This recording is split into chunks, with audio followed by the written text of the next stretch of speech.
Right, so I've spent a good amount of time sort of checking out your different interviews and stuff, and what I really liked when I saw them is I see you and your other band members pretty much wanting to answer fresh and more interesting questions, which I think is a really interesting way of taking on things. Now, with regards to tomorrow, I know you've got your album coming out, re-released on iTunes. How do you feel about, having an album come out just with a few more songs? Do you feel that's a brand new package, or what are your thoughts on the album that is released tomorrow? I don't know where I've always felt like those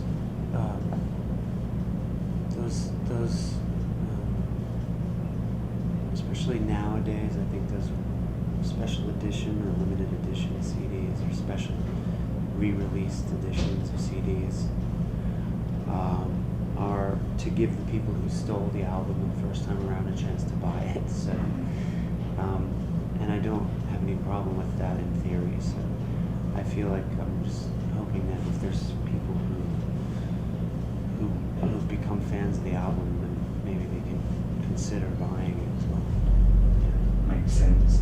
Sort of going on from that, as an artist, do you find, because basically CDs are no longer what they were, do you find that iTunes and Amazon and these different MP3 companies are able to give artists a good enough amount of revenue from your sales? Like, do you make enough money from them, or is it small because of the label involvement and the other overheads? I think that you don't make nearly as much money off of like stuff that comes through iTunes as you do off of a sold CD. So that's a little bit.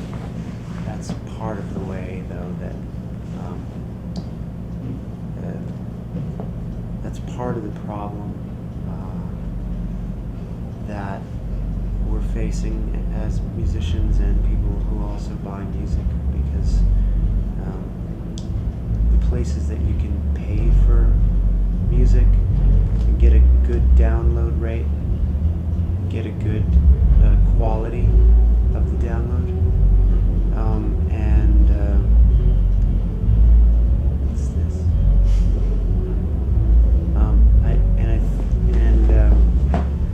I don't think that there's a lot of options out there, and I think that because record companies were a bit major, say most major labels were caught pretty off guard by the whole process. I think that we're left where we only have iTunes and Amazon as like a trustworthy bandwidth place to download.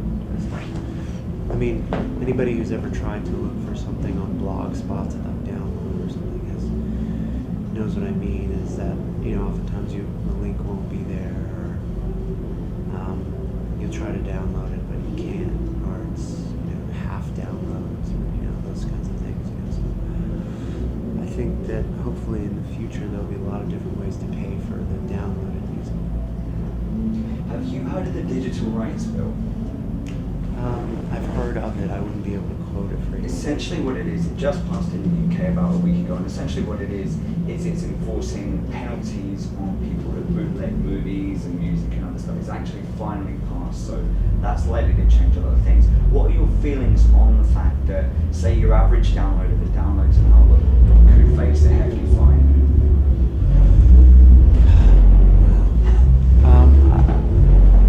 I tend to feel that that's going to be so hard to enforce that it almost doesn't matter. I mean, it's setting up some kind of a precedent, but I don't think it in and of itself is going to change anything. I also think that like you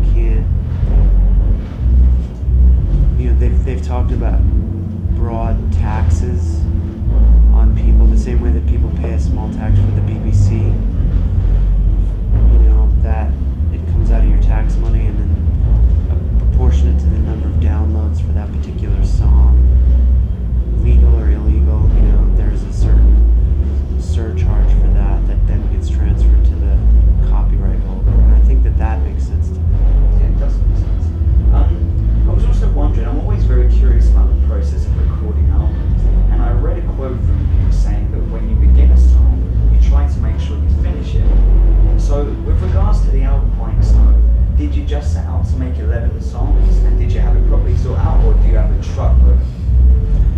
No, I mean, it's almost, by the time anybody's, like, we all know how to start songs, and so by the time any two people decided that one idea, that first idea was good, we all just, then started jumping in on it and then finished it, because I think once, if somebody brought in, I think we did have the situation where somebody started something and everybody else kind of looked at each other and was just like, and then we moved on.